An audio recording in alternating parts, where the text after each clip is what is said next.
Então agora nós vamos começar a falar das técnicas de obturação.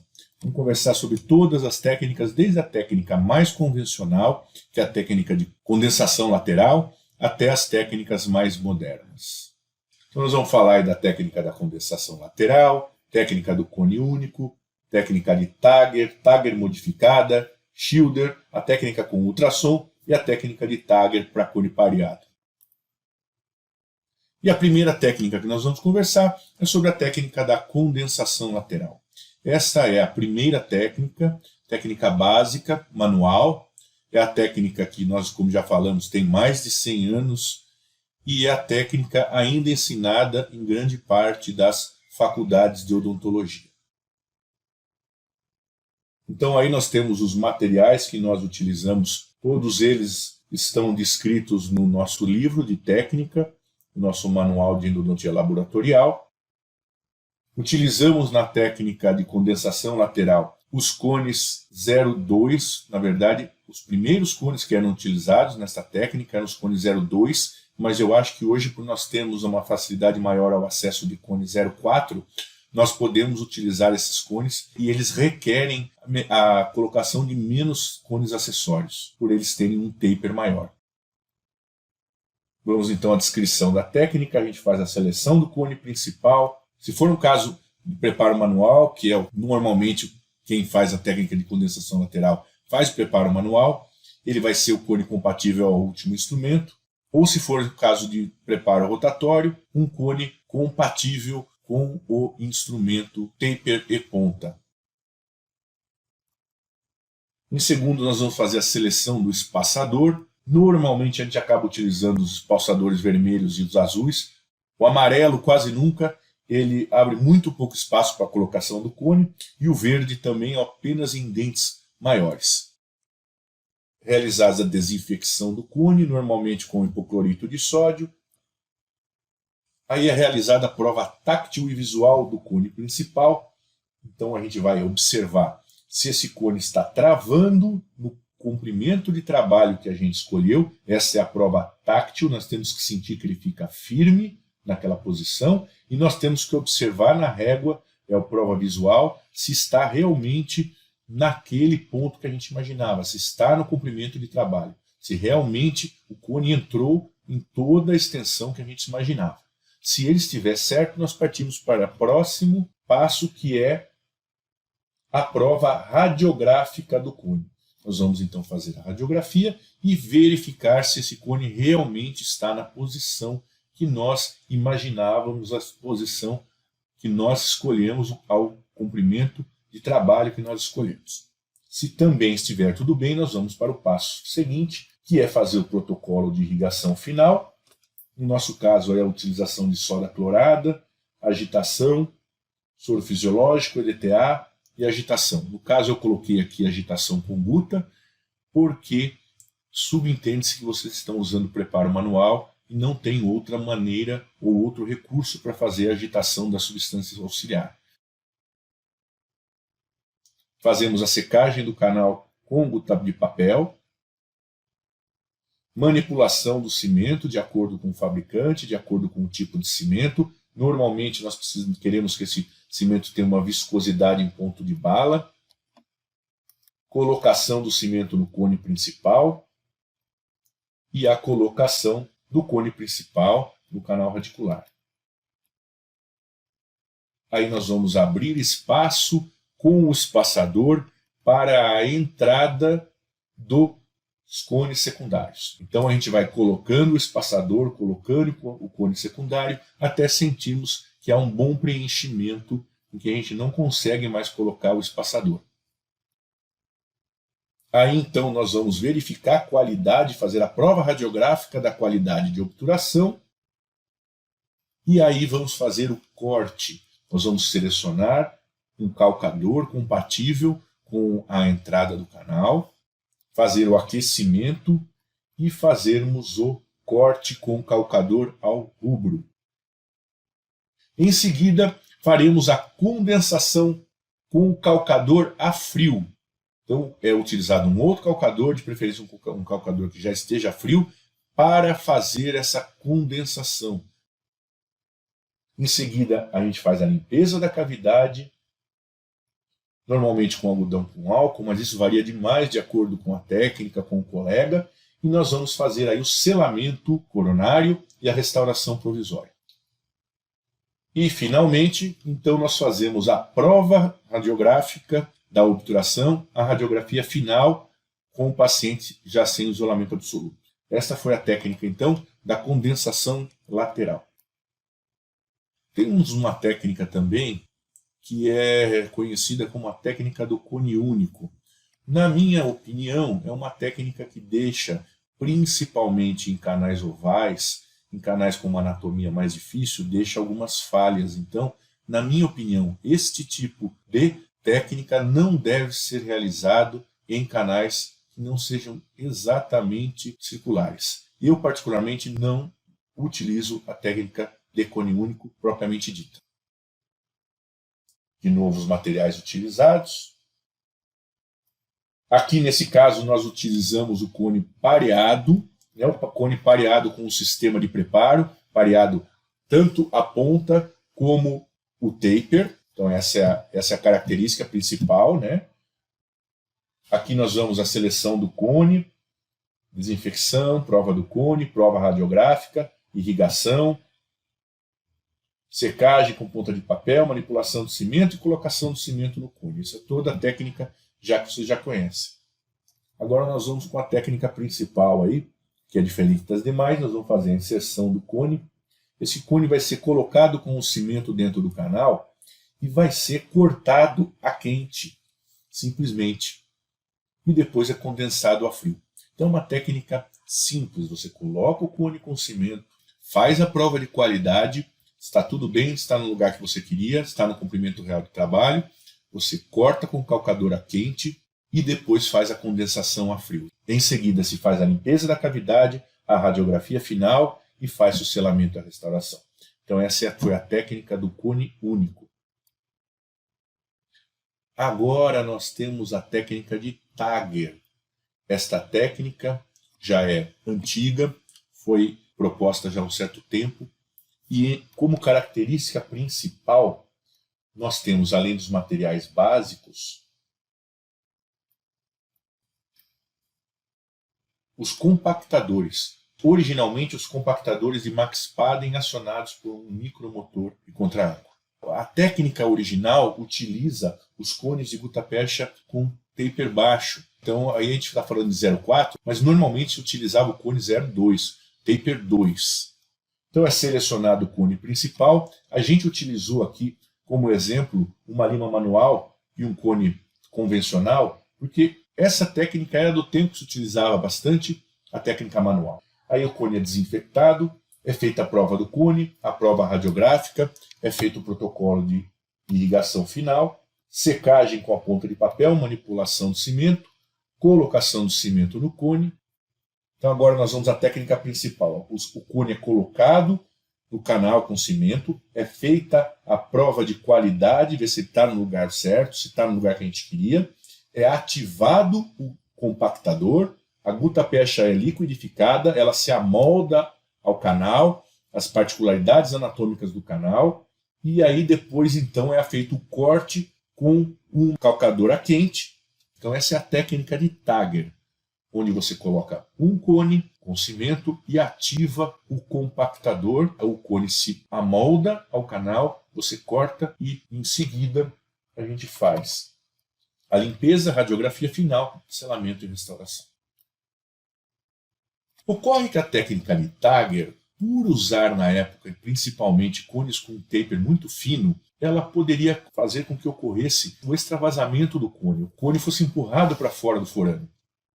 Então foi proposta uma modificação na técnica de Tager. Nós temos então a técnica de Tager modificada.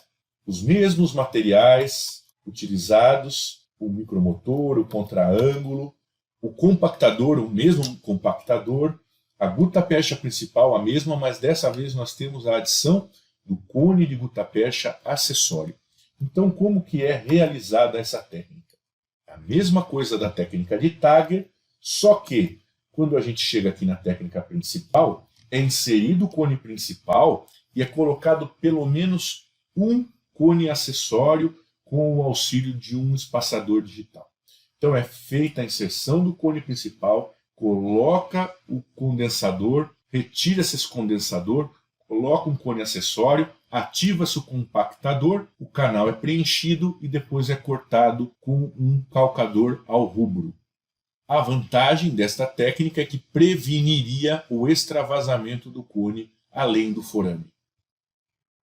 Feita a limpeza da cavidade, radiografia final e o selamento da restauração. A próxima técnica é a técnica de Schilder. É uma técnica muito utilizada também. Nós no Brasil temos muita utilização da técnica de Schilder. Vamos aos materiais principais. Cone de gutapercha pareado, nós utilizamos, né? Pareado tanto em taper quanto na ponta.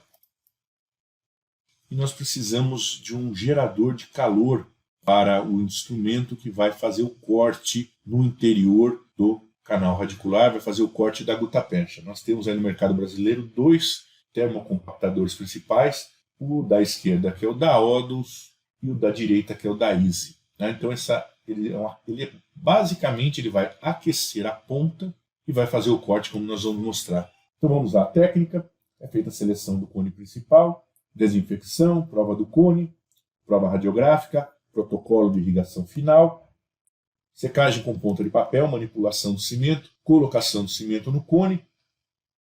Então vamos à técnica principal. Primeiro é feita a colocação do cone. É feita então a colocação do cone e a radiografia para observar se esse cone está na posição. Em seguida, o calcador que vai ser utilizado, o aquecedor, é calibrado para que fique 5 mm, 4 mm, dependendo da técnica do comprimento de trabalho. Quando esse calcador é colocado, a ponta aquecida vai cortar essa obturação e vai ficar apenas o remanescente de 3, 4, 5 mm. Em seguida é colocada uma nova gutapercha e o calcador é calibrado novamente, desta vez num comprimento menor, é cortado de novo e assim sucessivamente até preencher o canal. Em seguida a cavidade é limpa, é feita a radiografia e o selamento e restauração. Normalmente a técnica de Schilder ela é realizada com o cone pareado, mas o que é muito comum também é a realização da técnica de Schilder com os cones microtyped, aqui no Brasil principalmente com os cones da Dedeus, que são calibrados por meio da regra calibradora com um instrumento cortante, como a gente já mostrou anteriormente na técnica. Uma outra técnica para a gente falar agora é a técnica realizada com ultrassom. Na verdade, ela é uma técnica muito parecida com a técnica de Schilder, só que a grande diferença é que o elemento que vai fazer o corte da gutapercha não é o aquecimento, mas sim a vibração ultrassônica. Nós temos aí também a utilização do cone de gutapercha pareado, mas também podem ser utilizados os cones microtyped, que são cortados. É necessário uma fonte de vibração ultrassônica, um aparelho de ultrassom, temos vários no mercado, e é necessário também uma ponta. Né? Nós precisamos de pontas ultrassônicas, a Hels tem aí 2 pontas utilizadas para a técnica de obturação.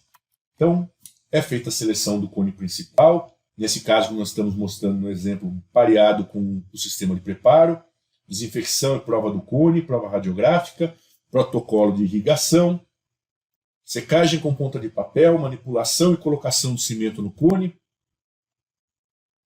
E aí a colocação do cone, da mesma maneira que é feita na técnica de Schilder, a prova para ver se esse cone está numa boa posição. E aí é calibrado o calcador também. Só que agora não é, a gente fala o calcador, mas na verdade é a ponta de ultrassom. E a ponta é calibrada da mesma maneira, 3, 4 milímetros, é aquecido, a gutapercha é cortada, é colocada uma nova gutapercha até o preenchimento e depois no final é cortado e condensado. Em seguida a cavidade é limpa, é feita a radiografia final e feita o selamento e a restauração. Então basicamente a técnica de ultrassom é igual à técnica de Schilder, só que ao invés de nós termos um material que corta por meio do aquecimento da ponta, nós temos um material que corta por meio da vibração ultrassônica. E por último, nós temos uma técnica que eu julgo a melhor, a de mais fácil utilização e que dá melhores resultados. É a técnica que eu proponho aos alunos, é uma adaptação da técnica de Tagger, utilizando-se, ao invés de um cone mais fino, um cone pareado com um sistema de preparo. Como é que a gente faz essa técnica, então? Os materiais, a utilização do micromotor, do contraângulo, os compactadores de Max Padden, mas a diferença é que agora nós utilizamos os cones de gutapecha pareados com o sistema de preparo. A gente faz a seleção do cone de acordo com a lima que nós utilizamos, desinfecção, prova do cone táctil próprio visual, prova radiográfica, protocolo de irrigação, secagem com ponta de papel, manipulação e a colocação do cimento no cone. E aí nós vamos à técnica principal, que é a colocação do cone principal, a prova do cone, ver se o cone está na posição que nós gostaríamos. Aí nós vamos ativar o compactador de Max Padden, preencher o canal e fazer o corte. Então eu acho que essa é a técnica melhor, porque nós utilizamos um cone maior, com maior taper, que preenche melhor o canal, e nós amoldamos melhor esse cone, as reentrâncias, a anatomia do canal radicular. Então, na minha percepção, nós temos uma obturação mais efetiva. Em seguida, a limpeza da cavidade, radiografia final e o selamento e restauração.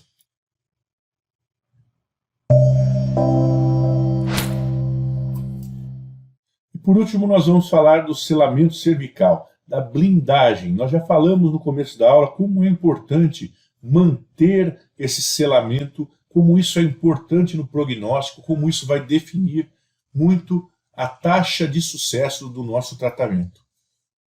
Então é muito importante, após o término do tratamento endodôntico, que se faça essa proteção. Toda a região da câmara pulpar, do assoalho, da entrada dos canais, toda essa região precisa estar selada para que não haja a contaminação, infiltração, e isso faça com que o nosso trabalho seja perdido. Nós vamos mostrar um caso clínico aqui, em que foi realizado esta blindagem, esse selamento cervical.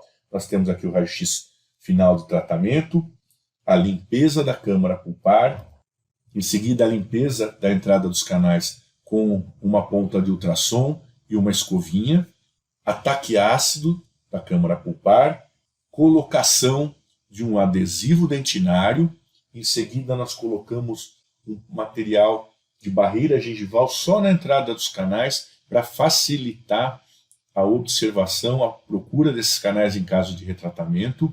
Não se esqueçam que a barreira gengival é um material resinoso. E o preenchimento da câmara pulpar com uma pequena camada de resina flow. Assim, então, o dente é enviado ao meu indicador com uma restauração provisória. Então, esse é um exemplo de um caso clínico onde foi realizado a blindagem cervical ou selamento cervical. Gostaria de agradecer a todos pela atenção, espero que a aula tenha sido bem aproveitada e me coloco à disposição para questões e para tirar dúvidas. Um abraço e até mais.